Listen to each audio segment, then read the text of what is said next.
Okay. Okay. Ricardo. Can you see all 6 of them?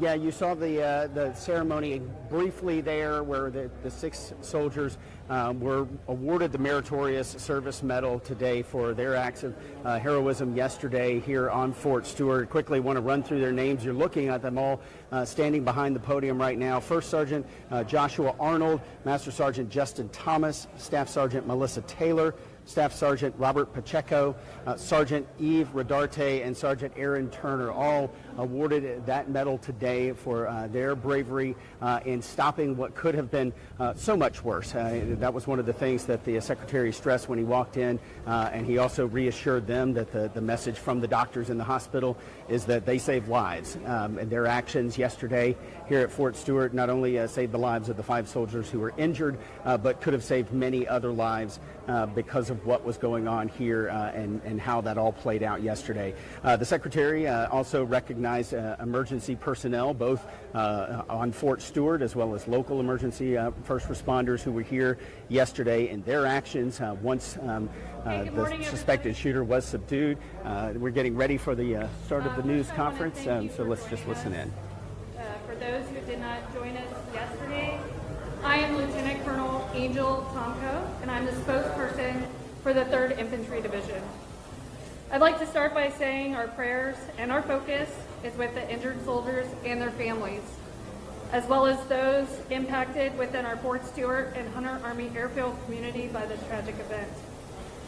We are incredibly thankful for the outpouring of support from our coastal Georgia community and to all the local, state, and federal agencies who responded and stood by us during this challenging time. Although this has deeply affected us, our military community and our dog-faced soldiers are strong.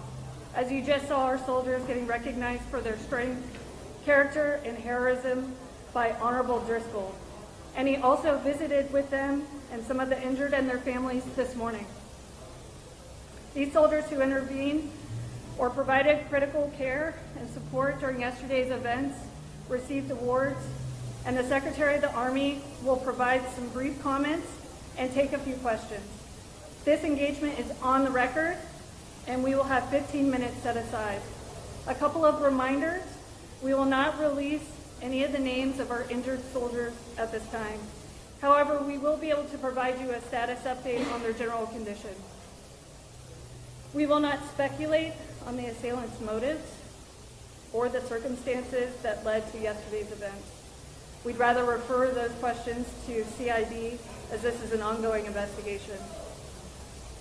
When you ask your questions, we ask that you give your name and affiliation and speak up so that we can hear you and you can hear us. Now, I'd like to introduce the Secretary of the Army, the Honorable Dan Driscoll. His name is spelled D-A-N, last name Driscoll, D-R-I-S-C-O-L-L.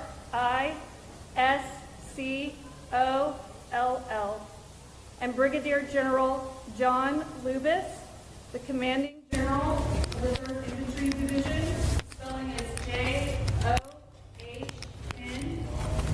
Lubas, L-U-B-A-S. And we will have CID representation also available. It's the Deputy Director of the Criminal Investigation Division, Peter Tolentino, P-E-T-E-R T-O-L-E-B-T-I-N-O,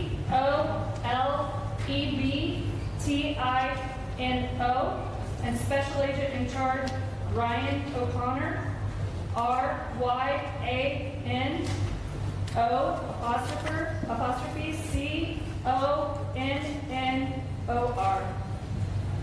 They will be ready to speak to you with regarding the shooting that occurred here yesterday at Fort Stewart. I'd like to now pause and I'll turn it over to them.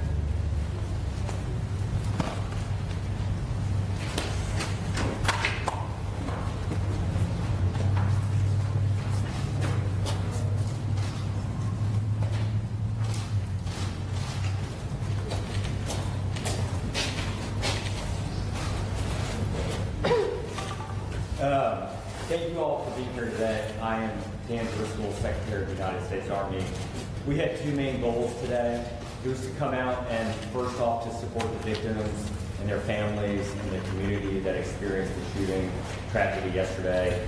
And the second one was to recognize the heroism, the courage, and the selfless service of 6 soldiers who put themselves in harm's way yesterday to take care of their fellow soldiers. I want to start off by saying we're standing at the brigade headquarters of the unit that had the shooting yesterday. And this morning, if you were here, what you would have seen is you would have seen a lot of soldiers out doing physical training and PT. That is incredibly important to us because we are highlighting the resilience of the American soldier. We are showing their strength and their courage under fire. They are going to spend the remainder of the day able to meet with counselors, but also getting back to their jobs, serving the American people. We spent this morning, General Lubas and I, visiting some of our soldiers who are in the hospital and meeting with their families. We talked to doctors, and one of the things that I can say unequivocally is that the fast action of these soldiers under stress and under trauma and under fire absolutely saved lives from being lost. On behalf of President Trump, Vice President Vance, Secretary Hegseth, they wanted me to tell these soldiers, their family, and this community that the entire federal government stands by and stands ready to care for these soldiers and their family. One of the more important things we were able to do this morning, though, is to recognize the heroism of these 6 soldiers. One of the soldiers tackled the person, so just think about this. They were unarmed and ran at and tackled an armed person who they knew was actively shooting their buddies, their colleagues, their fellow soldiers. Another soldier jumped on top of the person to subdue them until federal law enforcement was able to arrive. The other soldiers immediately, using their training that they had developed over years and years, started to take care of mass casualties. The hospital they took them to in March had just run a mass casualty exercise. For a moment just like this, the Army does not want these moments to happen, but it stands ready when necessary to act and care for those when it does. The Army this year is 250 years old. That is 1 year older than this nation itself. These American soldiers highlight exactly what the Army has meant to this country. It has been there in some of the most traumatic moments of this nation's history, and it has been resilient, stood strong, and acted on behalf of American citizens. I just want to thank this community. It is absolutely unbelievable to me the speed with which law enforcement officers showed up, paramedics showed up. We had so many people showing up within the first hour that we actually had to stage some of them away. We are so grateful for this community and all that it does for our soldiers and their families. The investigation is ongoing. I imagine a lot of the questions we'll take will be related to that. We will not be able to answer some of those questions, but we are going to do a deep, hard investigation. The findings will be transparent. They will be released to the American public. We commit to you that anything we discover during the investigation that can make this base and other bases like it safer, we will act on as quickly as possible. Now I'm happy to take questions. Standing beside me, I have General Lubas, the Division Commander, and Special Agent O'Connor from Criminal Investigation Division. So let's kick off with some questions. Mr. Secretary, Robin Kemp from the Current. Hi. Will there be any efforts by the DoD to harden the entrances to installations to look for things like personal weapons coming in and out of base? We are constantly looking at our security protocols on all of our bases, both in CONUS and around the world. We absolutely will want to learn from this investigation. We do not want something like this to ever happen again on an Army base. And so if there are things we can do to improve safety, we will take those steps. But right now, we're really early in the investigation. Mr. Secretary, Yeah. Faith from here with ABC News. Thanks for being here. How did the suspect get a gun, his personal gun, past security onto the base into his workplace? Faith, as I just remarked to your colleague, we are still early in the investigation. The shooting happened yesterday. CID, I can have him come up and tell you what we learned so far. Our commitment is what we learn will be disclosed, it will be transparent. Justice will be brought on behalf of these victims and the community that was harmed. Good morning. As the Secretary mentioned, this is still an active investigation. We're still processing the scene with all the resources and capabilities that the Army's Criminal Investigation Division has to offer, which is immense. We've searched people in this entire region.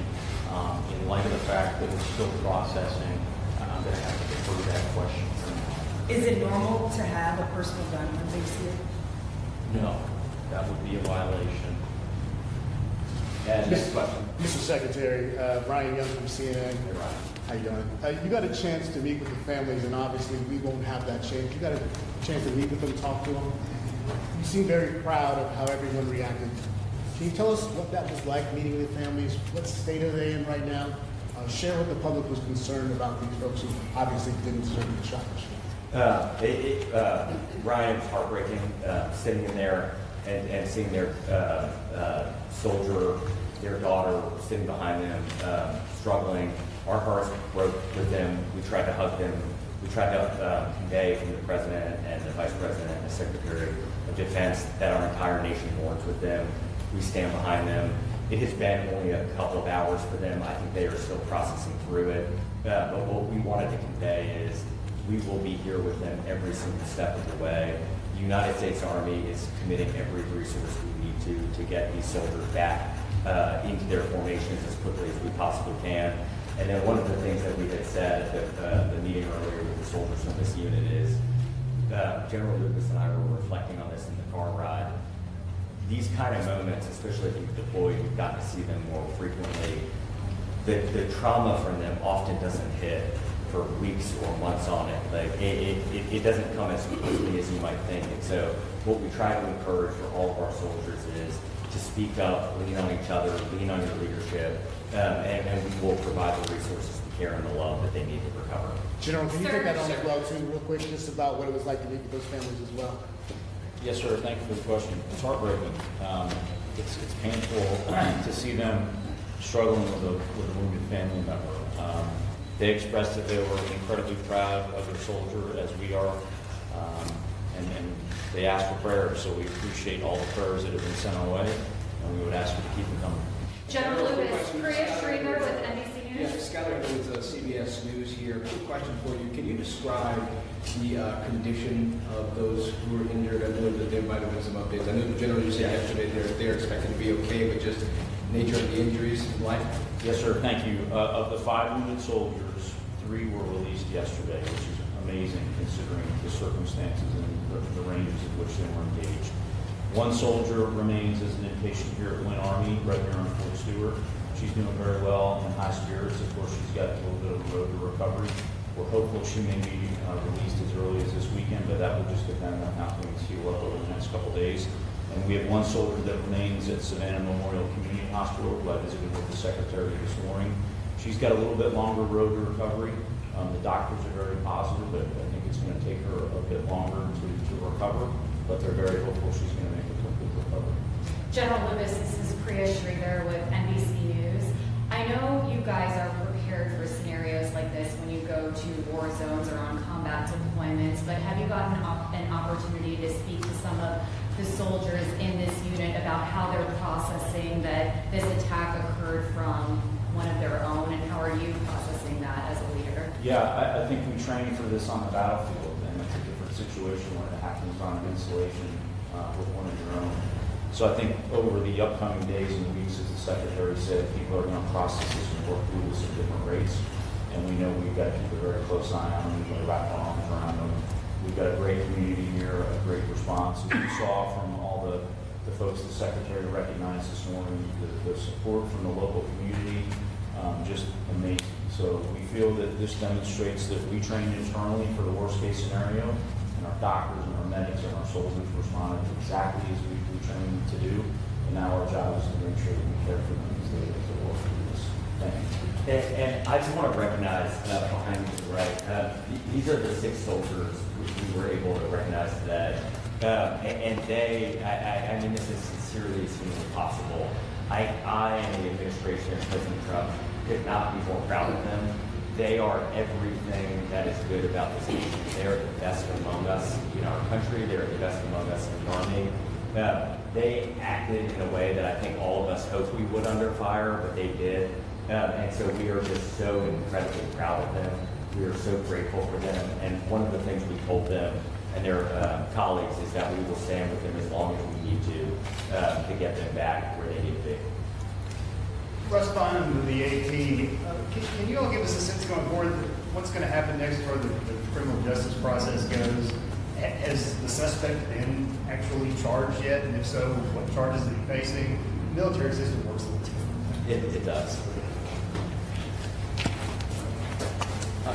Suspect is currently in custody, and we are working through the military uniform code of military justice process at this time. Is he going to be transferred to a military detention facility? That is likely. Do you know when or which one? You also talked about processing the scene. Can you tell us what's going on today with processing the scene? I imagine you're going to showcase things, pictures. Can you just describe that for all of us? Certainly a tragic scene where our soldiers train, but the process of a scene would normally encompass digital evidence, forensic evidence, trace evidence, all of those things which our team is currently doing. And was this captured on video since it was inside the facility? I can't comment on that at this moment. Just a point of clarification from yesterday, we were told you, Chain of Command was not aware of the arrest for the DUI off base. Can you explain if you had been aware of what the procedure would have been? Would he have been disciplined? Would he have been taken out?